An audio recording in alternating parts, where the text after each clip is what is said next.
ইমাম গজালি রাহমাতুল্লাহ আলাইহির সমকালীন একদিন ইমাম গজালির কাছে শয়তান যাইয়া বাইরে যাইয়া ডাকতেছে। ইমাম গজালি তখন জিকিরে আছেন, তাহাজ্জুদ পড়ে জিকিরে আছেন।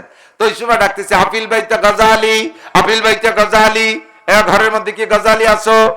তো ইমাম গজালি কান খাড়া করতে, খুব মৃদু সুর, মিষ্টি সুর, জাগতিক করে মানুষের কণ্ঠে এমন সুর উনি কোনোদিন শোনেন নাই। তো উনি জিকির বন্ধ করে বলছেন, মানান্তা, নাম আমি বাসায় আছি, লাব্বাইক, মানান্তা, আপনি কে? তো বাইরের থেকে বলতেছে, আনা রব্বুকা, আমি তোমার রব, আমি তোমার আল্লাহ। তোমার জিকিরে আশেকে এশকে পাগল হইয়া আমি আরশে আজিমে থাকতে পারি নাই, জান্নাতি বুরাক নিয়ে তোমাকে নেয়ার জন্য আমি চলে এসেছি।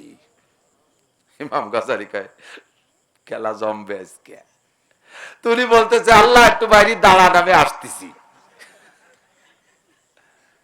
আল্লাহ একটু দাঁড়ান, আমি আসতেছি। তাকের উপরে ওনার কোড়া লাঠি, জিকির টিকির তুইয়া কোড়া লাঠি কান নিয়ে পিছনে সারিয়ে আইসিয়া লাভ দিয়ে আল্লাহর চুল ধরে দমাদম বাড়ি, আল্লাহর বেটা, আল্লাহ তো গুষ্টি মারি, তুই আমার আরশে আজিমেতে নিতে আইছিস। লাউলাহু মা খালাকাল আফলাকা খালিকুহা লাউলাহু মা খরাজাল ইনসানু মিন আদামি। যেই নবীকে না বানাইলে আমার মতো লক্ষ গজনীকে আল্লাহ বানাইতেন না, যেই নবীকে না বানাইলে আসমান জমিন আল্লাহ বানাইতেন না, যেই নবীকে না বানাইলে মানব জাতিকে আল্লাহ বানাইতেন না। লাউলাহু মা খালাকাল আফলাকা খালিকুহা লাউলাহু মা খরাজাল ইনসানু মিন আদামি। সেই নবীর ইশকে আল্লাহ আশিক হইয়া আরশে আজিম থেকে আল্লাহ নবীকে নিজে নিতে আসে নাই, জিব্রাইলের মাধ্যমে বুরাক পাঠাই দিয়েছে। ওরে আল্লাহর বেটা, আল্লাহ তুই আমারে নিতে আইছিস, তোর ভিটি সামলা ছুলি হলাম। দমাদম দুই বাড়ি খাই হাতেতে ছুটিয়ে যে কয়, তোমার এলেমের জোরে বাইসে গেলে। কি সুন্দর একটা কথা না? তোমার এলেমের জোরে বেঁচে গেলে। কথা সত্য। যদি এলেম না থাকতো তাহলে তো বুঝতো না যে এটা আল্লাহ না শয়তান। তার ভিতরেও শয়তান যাওয়ার সময় একটা মাইর দিয়ে দিয়ে চলে যায়, এলেমের জোরে বেঁচে গেলে। ইমামে গজালি বুঝে ফেলাইছে, তুই এটা একটা ধোঁকা দিচ্ছিস, আমি এলেমের জোরে বাঁচি নাই, আমাকে আমার আল্লাহ বাঁচাইছে তাই বাঁচছি। বাঁচাই কে? বলেন কে? শয়তানের সব জায়গায় অপকৌশল। ও দোস্ত, এজন্যই বলে একজন যোগ্য বিজ্ঞ আলেম শয়তানের কাছে এত বড় বিপজ্জনক। হাজার হাজার বেআলেম, হাজার হাজার বেআলেম সাধারণ সুফি আমলি মানুষ তার সামনে কিচ্ছুই না।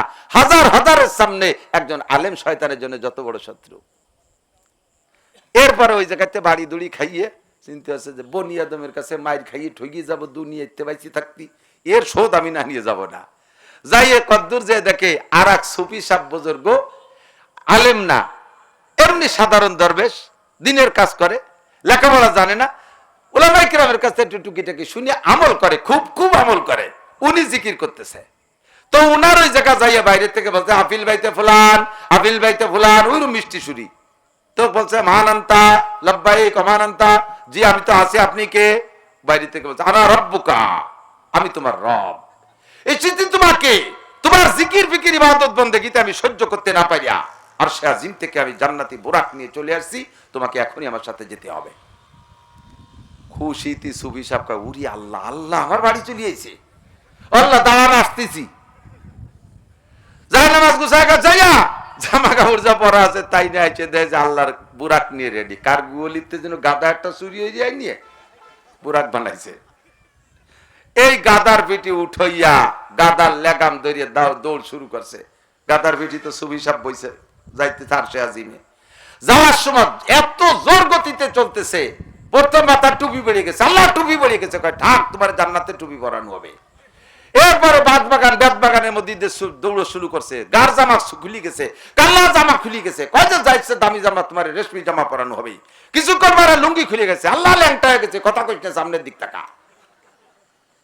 বেদ বাগানের ভিতর দিয়ে, কাটার ভিতর দিয়ে টানতে টানতে সারা গা রক্তাক্ত হয়ে গেছে। আল্লাহ সহ্য করতে পারতেছি না, একটু পরেই তোমাকে সিদরাতুল মুনতাহা নেওয়া হবে, এরপরে সেখান থেকে জান্নাতে যাবে, কষ্ট পেও না, একটু ধৈর্য ধারণ করো।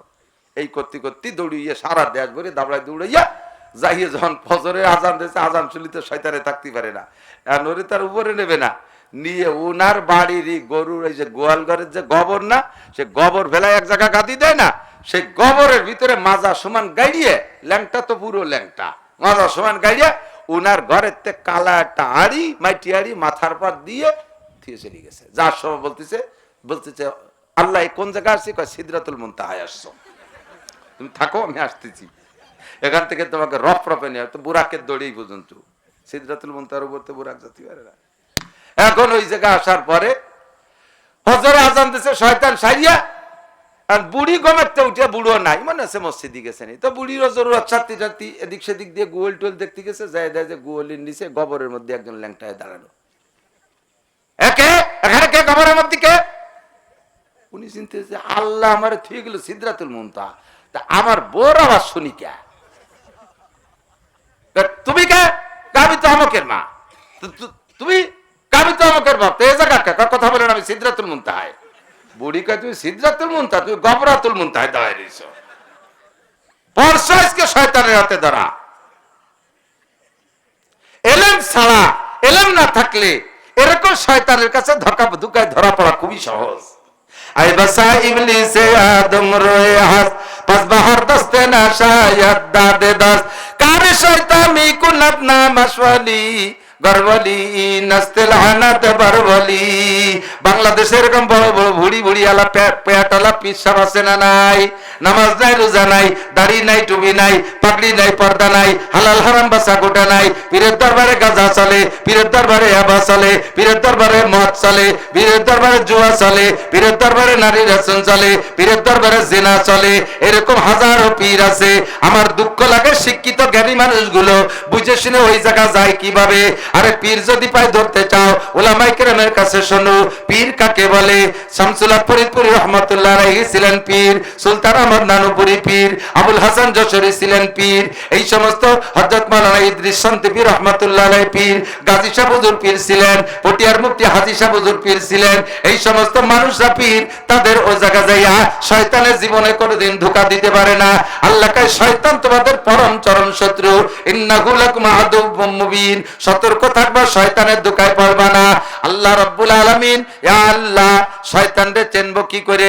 আল্লাহ পাক রব্বুল আলামিন চিনে দিয়েছে অনেক কায়দায়, দুই একটা বললাম।